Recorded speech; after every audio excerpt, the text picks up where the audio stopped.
chair. Il a habité parmi nous. Le Verbe. Et le Verbe s'est fait chair. Il a fait son casque côté la note.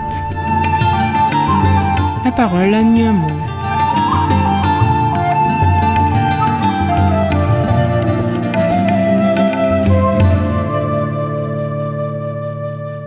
Ce qui est à César, rendez-le à César, et à Dieu ce qui est à Dieu.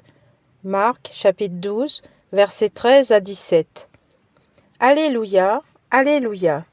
Que le Père de notre Seigneur Jésus-Christ ouvre à sa lumière les yeux de notre cœur, pour que nous percevions l'espérance que donne son appel. Alléluia. Évangile de Jésus-Christ selon saint Marc.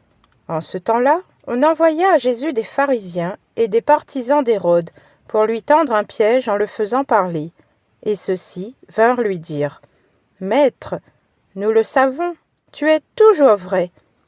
Tu ne te laisses influencer par personne, car ce n'est pas selon l'apparence que tu considères les gens, mais tu enseignes le chemin de Dieu selon la vérité.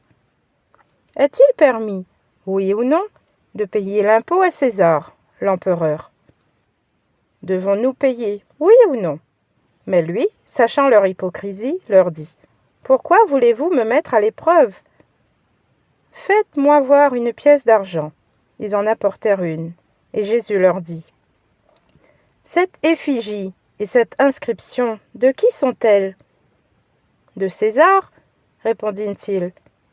Jésus leur dit : « Ce qui est à César, rendez-le à César, et à Dieu ce qui est à Dieu. » Et ils étaient remplis d'étonnement à son sujet.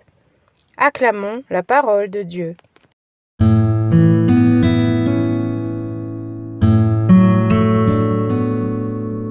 De l'eau et de la lumière. Parole de vie.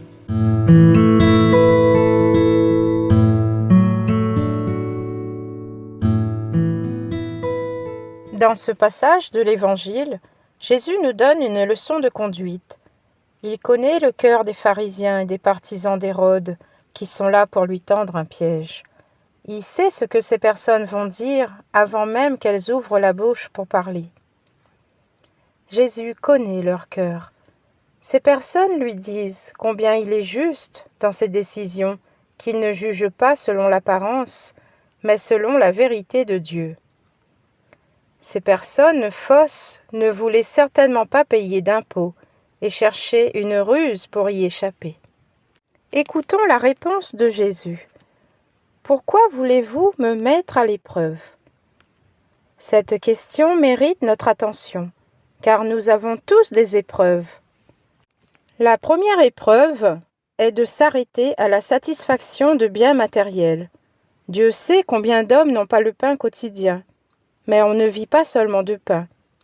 Quelle nourriture évangélique le Christ offrira-t-il au long de son parcours ? Quelle nourriture évangélique nous-mêmes apportons-nous autour de nous ? La seconde épreuve est celle de mettre la recherche du pouvoir comme sommet de la réussite. Tant pis pour l'attente de Dieu, nous avons l'habitude d'opposer Dieu et l'argent. Mais est-ce bien la seule opposition ? Quelle est notre relation avec nos frères, quand nous découvrons le souci que le Christ a pour chaque homme, les derniers en premier. Nous pouvons nous demander aussi s'il n'arrive pas parfois qu'on passe le souci du pauvre après bien d'autres préoccupations. Aimer Dieu de tout son cœur et aimer son prochain comme soi-même. Voilà le chemin de vie, l'un et l'autre, pas l'un sans l'autre. Ce jour-là, Jésus précise l'attitude d'un prêtre et d'un lévite, qui, à peine sortis de leur office religieux, contournent le corps blessé d'un passant sur le chemin de Jéricho. C'est un étranger, un Samaritain, qui fera le geste de miséricorde. La troisième épreuve peut sembler davantage compliquée. Le tentateur laisse croire qu'on est protégé si on fait partie de la famille. Combien d'entre nous pensons et entendons des réflexions interrogeant Dieu de n'avoir pas pris soin d'un tel et un tel ? Pourtant, c'étaient de braves gens bien dévoués, ou encore la mise en accusation. S'il y avait un bon Dieu, cela n'arriverait pas. De manière perfide, la souffrance, la maladie, l'échec peut provoquer en nous une attitude d'éloignement ou de rejet de Dieu, parce que nous le rendons responsable de toutes nos misères. « Tu ne mettras pas le Seigneur à l'épreuve, répond Jésus. Lui-même, à Gethsémani, demande la délivrance du mal, mais précise-t-il en deuxième temps, « Non pas ce que je veux, Père, mais ce que tu veux. » Continuons notre méditation. Sachant leur hypocrisie, il leur dit, « Cette pièce de monnaie et ces inscriptions, de qui sont-elles » Ils répondirent, « César. » Stupéfait de la réponse de Jésus, « Rendez à César ce qui appartient à César et à Dieu ce qui appartient à Dieu. » Aujourd'hui encore, chers frères et sœurs, nous savons si nous choisissons de suivre Dieu plutôt que l'esprit du monde.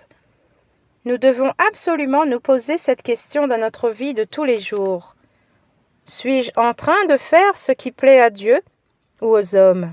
Dans l'Évangile, il est écrit « Actes des apôtres », chapitre 5, verset 29. Pierre et les apôtres répondirent « Il faut obéir à Dieu plutôt qu'aux hommes. » Nous devons tous faire pour suivre Jésus, pour avoir la vie éternelle. Nous devons faire de notre mieux, dès maintenant, là où nous sommes. Nous devons être charitables, remplis d'amour, de fraternité. Nous devons être remplis d'espérance, car nous sommes tous appelés à la sainteté. La sainteté n'est pas réservée pour les prêtres, les religieuses, mais elle nous est accessible dans tous les petits moyens qu'on se donne pour y arriver. Regardez mon frère avec qui j'ai des relations difficiles et entendre Jésus me dire « Âme, aime-la comme je t'aime ».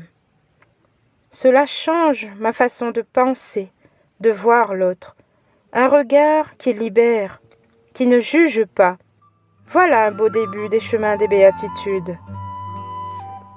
Chers frères et sœurs, je vous souhaite, à vous, ainsi qu'à moi-même, de marcher toujours dans le chemin du Seigneur et, si nous nous trompons, que sa miséricorde nous guide chaque jour. Amen.